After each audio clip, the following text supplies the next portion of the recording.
MacVoices is supported by iChart Magazine, putting Apple and tech news in focus.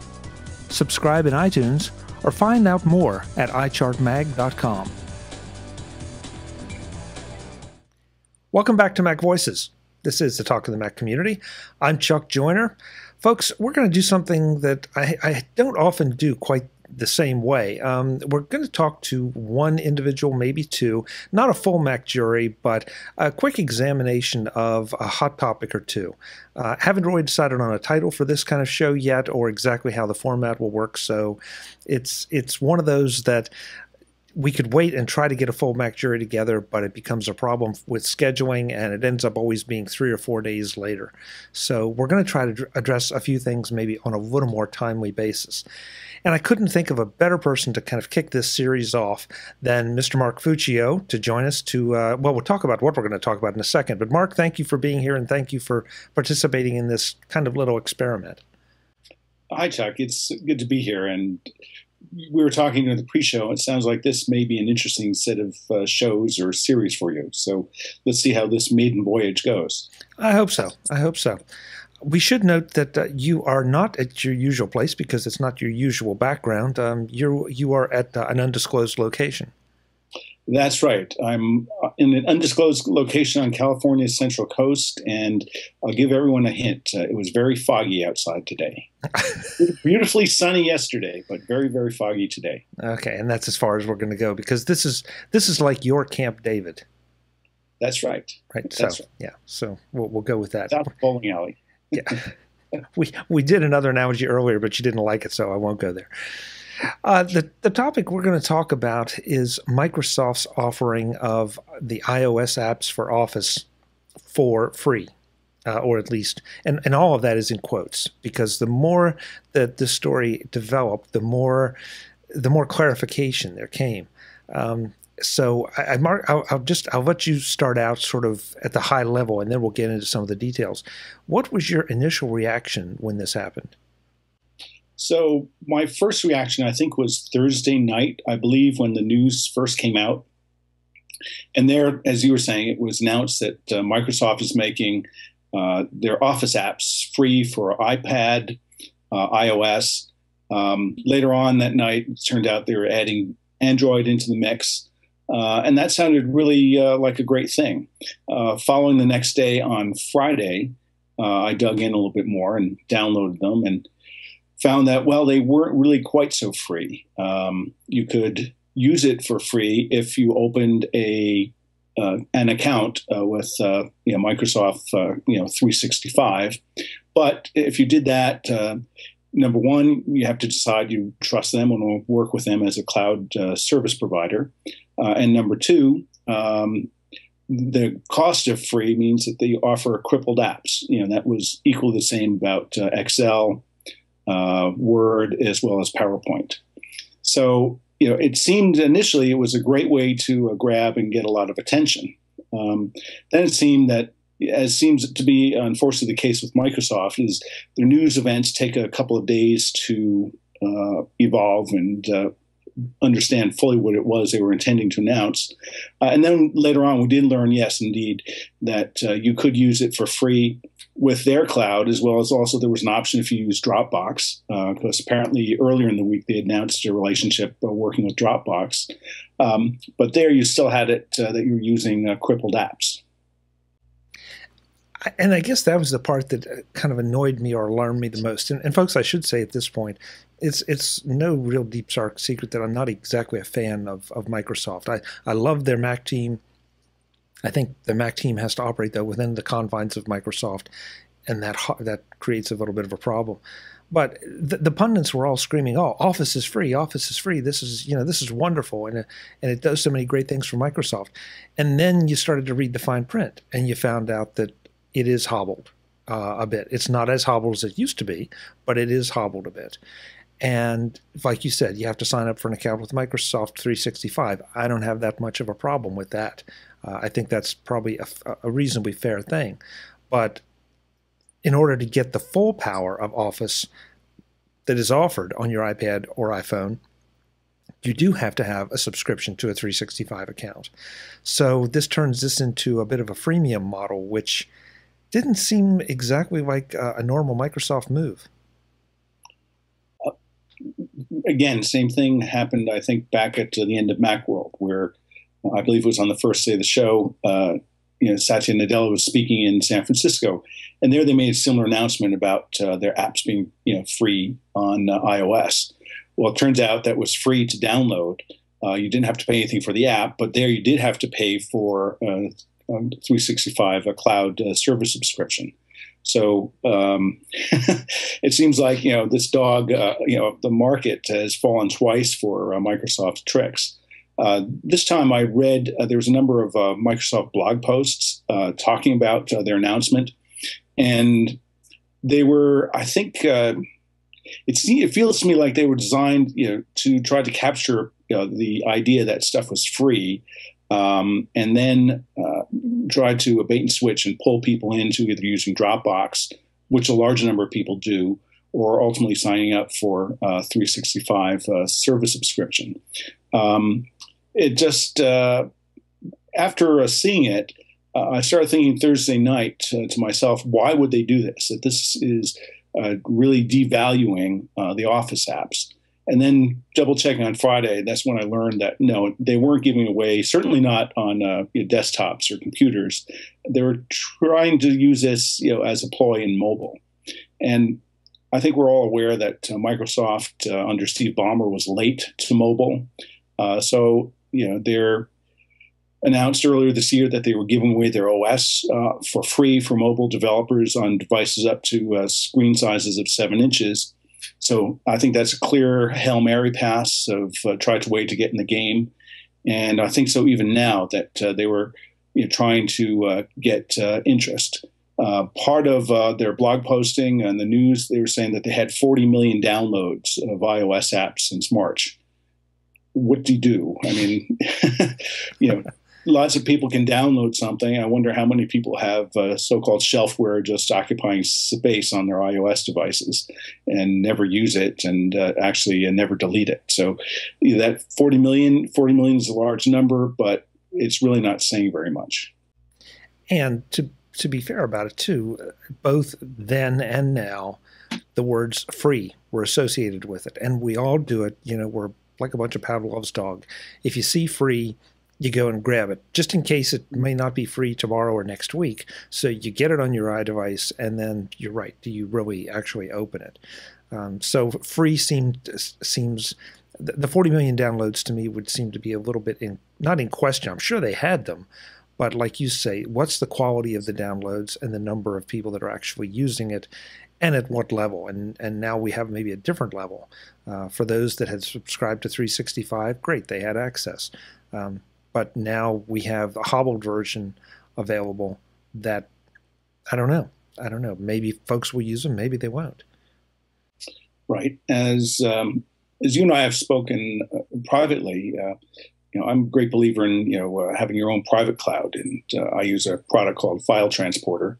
I was able to download a fairly sophisticated multi-page spreadsheet, that I do a lot with on both my iMac and mobily with my MacBook Air.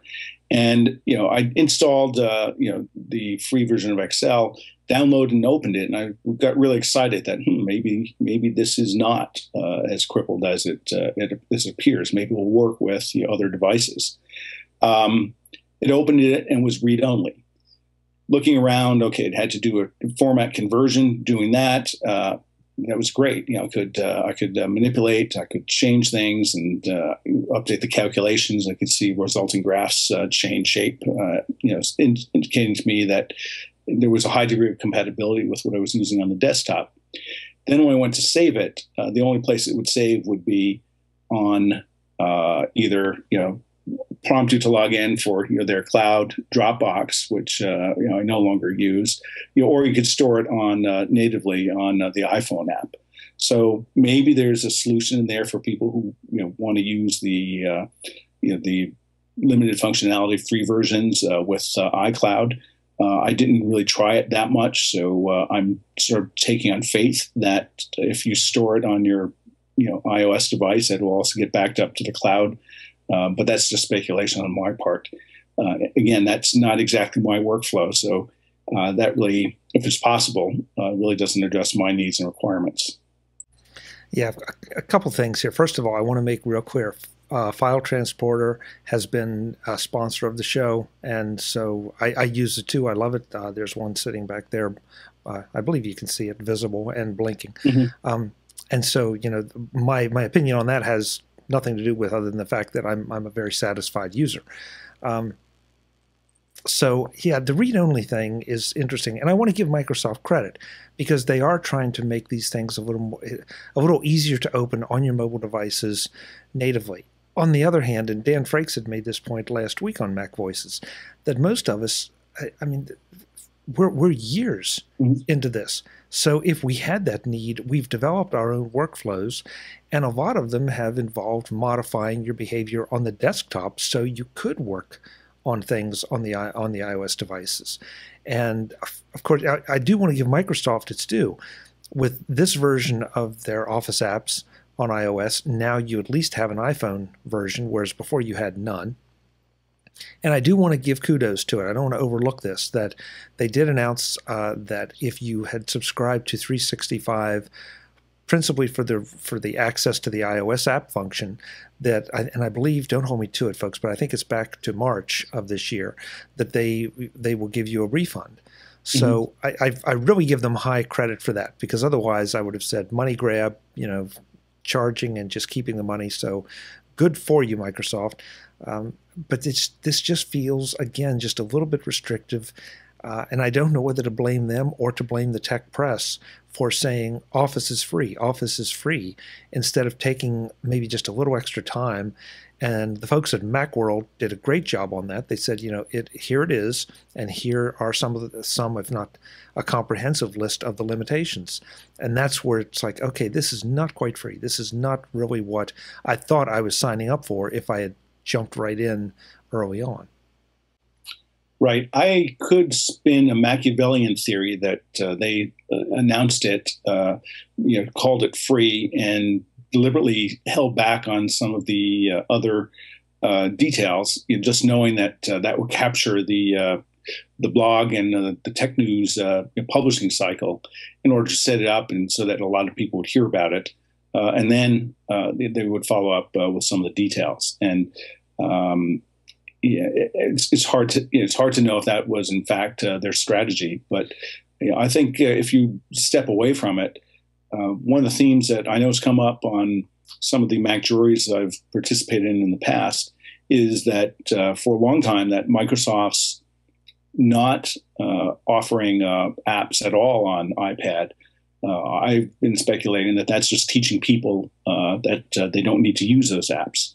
I think I was on a Mac jury about a year and a half, maybe 2 years ago, with I believe it was Jeff Gamet and Mike Rose, and we're talking about licensing models. And I think the fact that now that Microsoft is forced to give away the app for free, yes, you could argue maybe this is splitting hairs because you have to pay for the cloud service. But I think what it's really doing is it's showing that they have really no substantial position of value in the marketplace, in the mobile marketplace, and that's why it's really limited downside for them for giving stuff away for free. It's a little unsavory that they say, well, it's free, but free is not really free because they strip a lot of the functionality out unless you pay. But I'm thinking that maybe as a result, that there may be this broader trend for use of Office and productivity documents that people may be realizing that they really don't need to use Microsoft. I know that in my work with my consulting clients, pretty much the only thing that you can depend on having to use is Excel.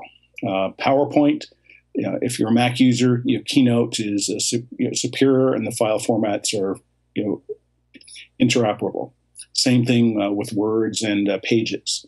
So it seems that a lot of formal business correspondence, if it's written Word, it seems to me that it's PDF, which is the common interchange format. If you're actually co-authoring or collaborating, then you can use some of the other formats for interchange. But the printed result or the final result seems to be PDF, and that's not a Microsoft creation. So I'm just wondering if there is a broader secular trend of irrelevancy of some of the Office apps.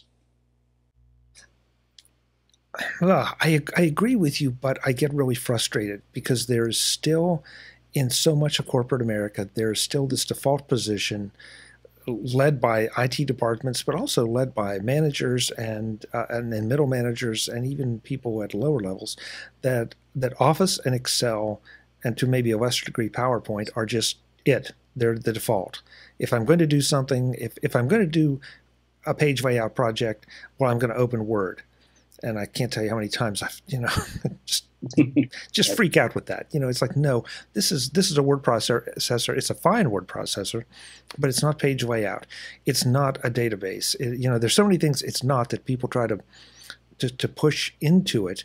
I think simply because they have a comfort level with it, and God knows why with all the menus. But they've learned to run the little mouse maze that says this is how I get to what I need to do, and so this is it. And they don't look at a broader picture. They don't look at software that may be better for their particular project. So on the one hand, I understand it. I'm a little surprised that they don't examine other possibilities. But Mark, the other thing that really disturbs me is how many times does Microsoft have to do this to someone before they say, wait a minute, maybe I should look around. Maybe there is a better option for someone who's not going to run me through this game. That's an interesting question. I think that certainly as far as corporations, the Word apps, the Office apps are basically the standard. Maybe where you're seeing a little bit of erosion is switchers. It was interesting last quarter that Microsoft's Mac sales were up to 5.5 million, an all-time record high. So there is continuing growth of acceptance and use of Macs. So I think that is probably the fringe where we're starting to see some undercurrent or abrasion chipping away at some of the Microsoft Office strongholds. Certainly, corporate America, if they're refreshing with new HP or Dell or Lenovo machines, I'm sure there's tons of Word apps or Office apps that go out for it. And I don't recall, but Microsoft's recent results, I think productivity apps were up about 4% year over year, dwarfed by their systems and software and server growth rates. So again, it's another sign of an established market. So another purpose that Microsoft might have of trying to capture people's interest is letting them know that they are free.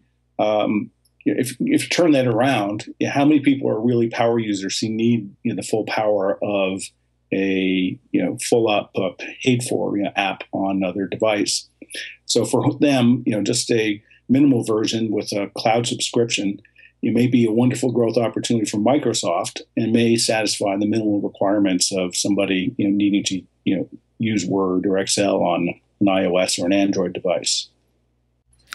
Mark, are we both being a little disingenuous here in saying that Microsoft is giving this out for free, or a version that is hobbled to a much lesser degree for free, and yet you turn around and Apple gives away Pages and Numbers and Keynote for free with the purchase of a new Mac?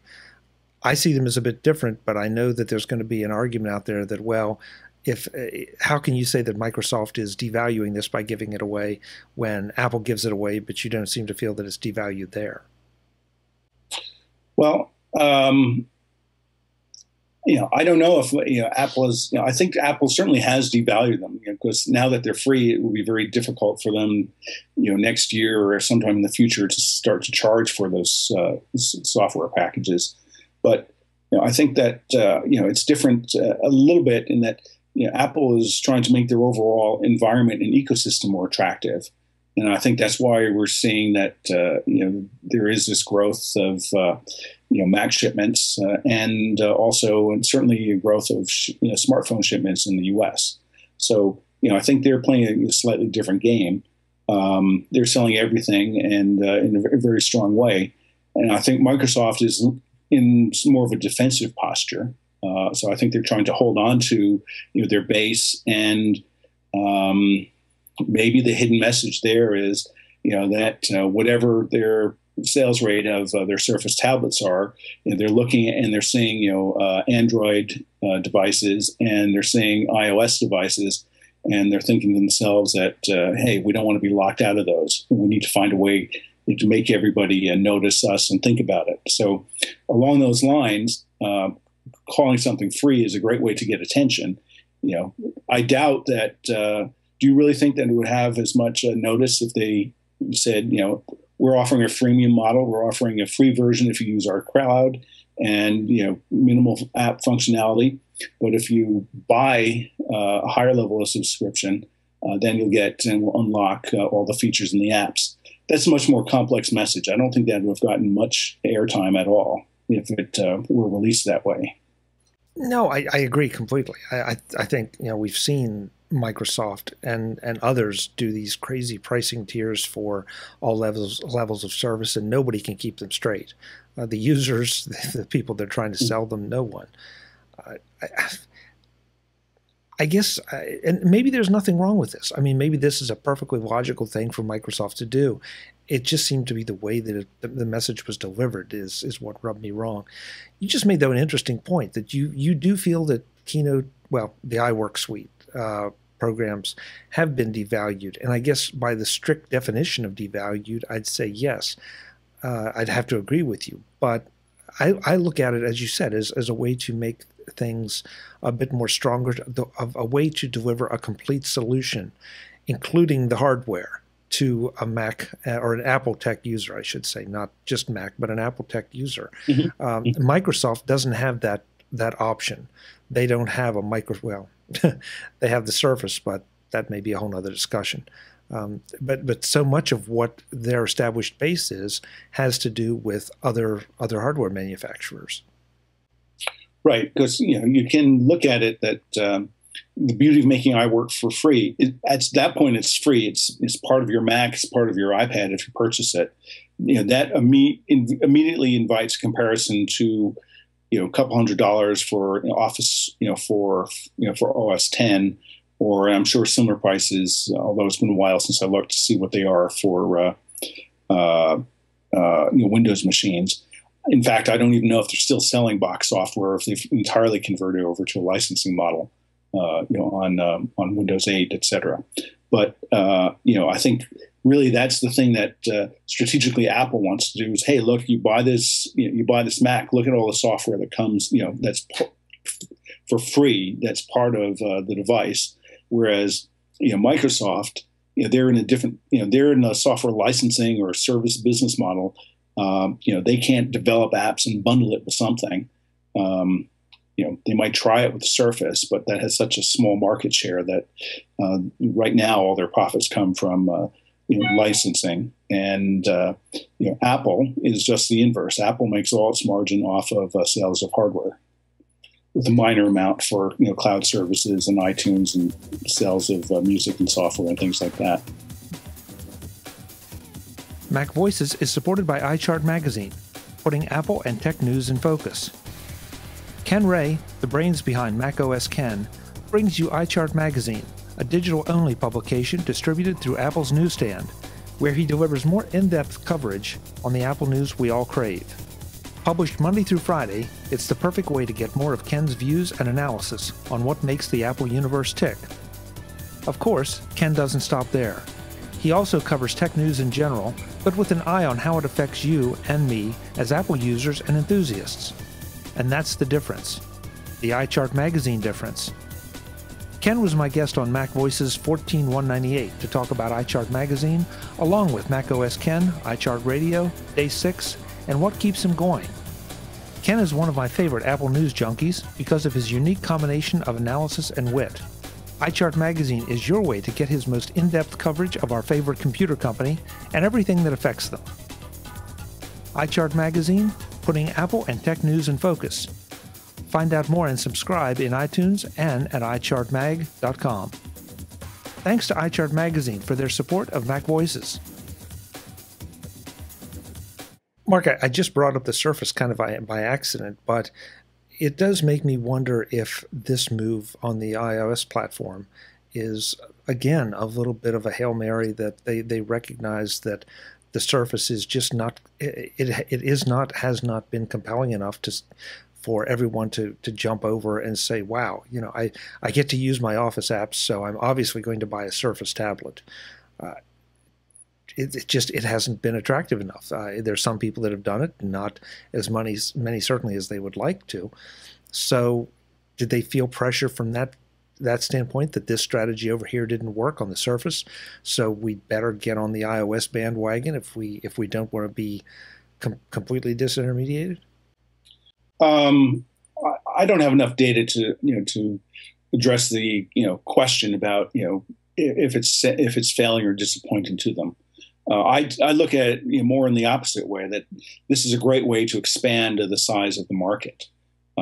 Because correct me if I'm wrong, but I believe the Android devices will also run on Google's couple $100 Android computers, as well as their Android phones.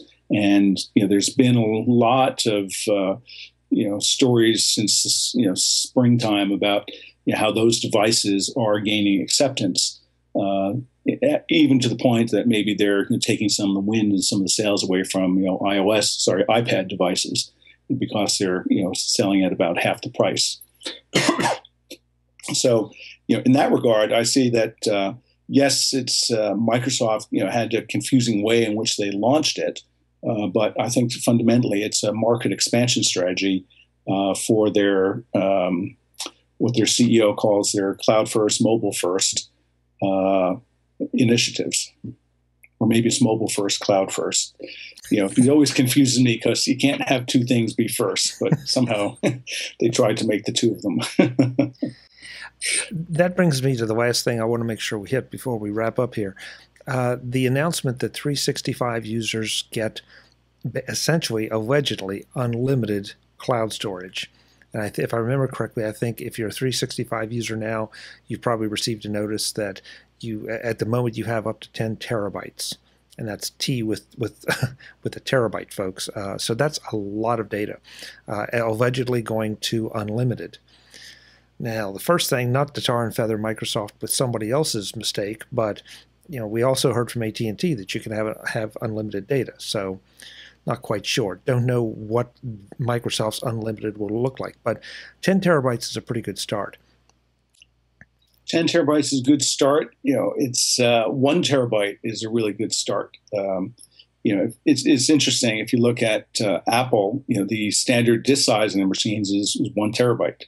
And I think in reality, a lot of people have a lot less data than that. So, arguing whether it's 1 terabyte or 10 terabytes or unlimited is really a point of diminishing returns. It's a great way to get attention and get noticed. Also, it's reflective of the fact that as drive densities increase, storage costs are going down and down, tremendous rates. And I'm sure there are things Microsoft can do so that if people are uploading movies and audio files, that they can deduplicate it so that they don't have to store a version of Star Wars for every person who uploads one for a backup in the cloud. So there are some technology things that limit how attractive or how much capacity it may really use, but it certainly is a great way to grab attention. But I think against that in the backdrop is people are seeing all sorts of other cloud services that have been labeled as free end up going either out of business or they're changing their business models and having to charge. So that's something that may at some point backfire on Microsoft. But that's going to be in the future, and that's all we can say at the moment. Thank you. You walked right into my trap. Okay. I agree completely with you on the ability of Microsoft to look at things and maybe not duplicate 10 copies of Star Wars. On the other hand, that just scares the daylights out of me, because that means that they could be, I'm not saying they're doing it, so let's be clear, but they could be looking inside my data, and that worries me. Not because I have anything, well, I don't have that much to hide. Everybody has something. But the idea that, they might be examining it for their own benefit, so they don't have to store 10 copies of Star Wars, so that they can maybe decide, oh, well, you've uploaded all these hundreds of thousands of photos, so we're going to deliver them back to you in a better way. No, I just wanted you to store them. I don't want you to play with them. I don't want you to manipulate them. I just want to store them there. And this just feels like a potential for abuse. But then again, is it any different than Google? Is it any different than some of the other cloud services out there? Well, walking into your chat, I'd have to make my disclosure that not only do I use file transporter, but they are a consulting client of mine.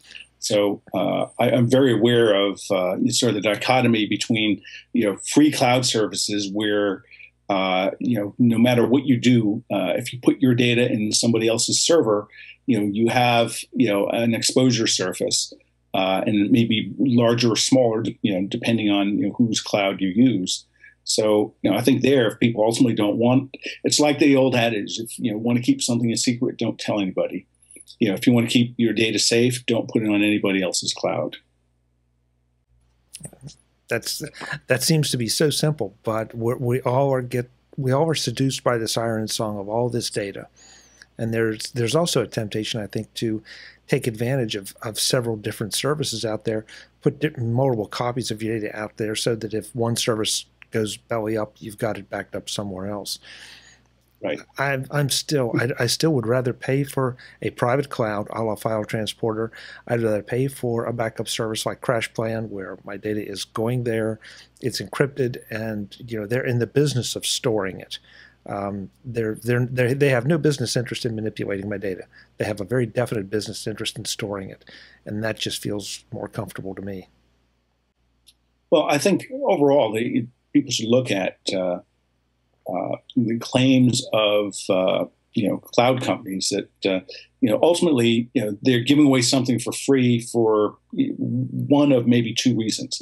Number one, they hope they can get enough of a user base so that they can make their business attractive, and then they can sell it, and that sort of will trigger an all bets are off sort of situation, because who knows what their current management team may be very noble, but once it gets sold, who knows what the new owner is going to want to do with all those accounts and all the data that they have. The other risk is it economically viable? I mean, we've seen over the past years a number of cloud service providers targeting photography have gone belly up because they just their cost of acquiring customers was more than they could get in revenue. We've seen a couple of cloud storage providers have either gone out of business or have had to dramatically change your business model. And when if you go on the premise of something for free or very low, there's always a lot of drama when you raise your prices, because your customers are just they freak out because the company has broken a promise. Those are business risks inherent, and I think for any of the listeners of the show, just think through if nothing is genuinely free forever. So it is a question of, if you want to sample and use the service, okay, fine. Do you have to ask yourself, do you really want to trust yourself and put something at risk for something that you don't know what the long-term staying power is? In sort of the corporate world, there's a company called Box.net, Box.com. I'm sure many of your listeners are familiar with it, because they were, a couple of years ago, they were targeting prosumers and consumers. They were targeting Mac users, for a limited time with a free 50 gigabytes of space. Well, they've done similar things in the corporate world, and they've tried to go public. And if you go and look at their S1, you see that they have enormous, enormous expenses, and their revenue doesn't even come close to covering it. They're trying to go public. It's doubtful that they are. There was a cloud storage convention here in Santa Clara last week, and some of the whispers and the hall talk is about some large University Bay Areas that are using the account that they're getting awfully nervous that they're on their staying power and sustainability. So I think this sort of thing, scales everything from, an individual user looking at accounts to, businesses, both small and large. It's sort of like the old economics maxim that if something's not sustainable, it won't last forever. So bad business models, it's just a question of time before it may be something like, technology and investing fashion changes, or, time runs out on a particular venture before, if it's not sustainable, something bad is going to happen at the end. And some of those models also, they push free. And of course, we've said it a million times, and a million other people have said it too, that if it's free, then you are, or one of the models for making it free to you is that you become the product that it sells. Mm-hmm. And this free is just a way to attract you. So there is no free. And so in this situation, I think you got to look at security. You got to look at privacy. You have to look at cost, balance those three out to what you're comfortable with. And as far as Office goes, to wrap that up, I think it's only fair. I mean, take a look at it. If it's for you, great. Just be aware of all the fine print that goes along with it. Are you a 365 subscriber, Mark? No, I'm not. No, I'm not. Okay. I have. I've had over the years a number of Microsoft accounts, and I have an account that has some free amount of storage, which I'm not sure if that's going to get bumped up, or not. But it's it doesn't make any difference because I really don't use it for storage. Just about the only third-party cloud service provider I use is Apple's iCloud, and that's for contacts and calendars. All of my data, it's on devices that I own and control. And again, kind of full disclosure, I am a 365 subscriber because it made sense because of the Office. Not Office software, but where I work. So it made sense to have it there. I would prefer, obviously, to use Keynote, Pages, and Numbers, but sometimes you got to do the compatibility thing, and so it's the path of least resistance. But I keep trying to convert people, and don't get very far.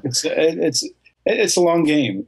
Again, I think the Office apps are, I think, basically standards, and are well entrenched. In fact, earlier this year, I think there was a little bit of sort of a backlash. I think what was it, Munich? Back somewhere in the early or mid 2000s, the city of Munich, Germany, announced that they were going, purely open source. And I think now, using Open Office, et cetera. I think there was a story. I think it was Munich, that they're saying no, it's the costs are higher in support and other things, so they're slowly going to be migrating back to some mix of Office computers. Whether it's Munich or somebody else, a search at Google will turn up the story.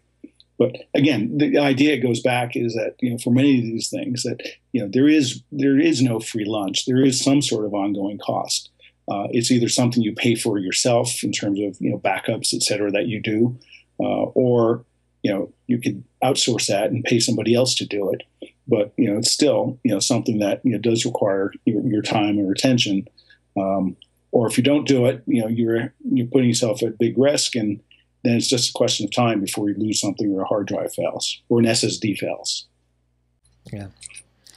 So, Mark, where can folks find you when you're not here on the Mac Jury or on MacVoices as you frequently are?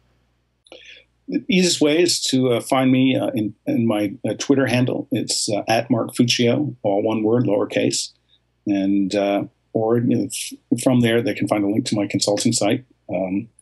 But I'm not taking many new clients at the moment. I'm pretty busy here in the Bay Area. Hey, folks know when they have a good thing. It's very good. No question. Well, it's great to see you. Thanks for being here to discuss this, and we will do it again. Thank you, Chuck. It was good talking with you tonight. Folks, check the show notes. I'll have links to Mark's Twitter handle, a little bio about him, and links to everything that he does so you can find him. And by all means, follow me on Twitter. My links are in the show notes as well, and links to the new MacVoices magazine. Please check that out. We're trying to help you do more with your Apple tech. I think you will find it interesting. It's free on Flipboard. Until the next time, I'm Chuck Joyner. This is MacVoices. Thanks for watching.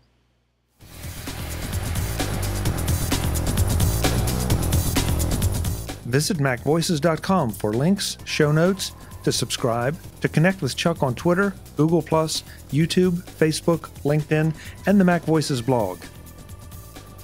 Subscribe to our weekly newsletter, the MacVoices Dispatch, to stay up to date on all the latest MacVoices news from our front page or at macvoices.com/newsletter. Do more with your Apple tech by subscribing to the free MacVoices magazine on Flipboard by visiting macvoices.com/magazine. Advertising and sponsorships handled by Backbeat Media at backbeatmedia.com. Bandwidth provided by CacheFly at cachefly.com.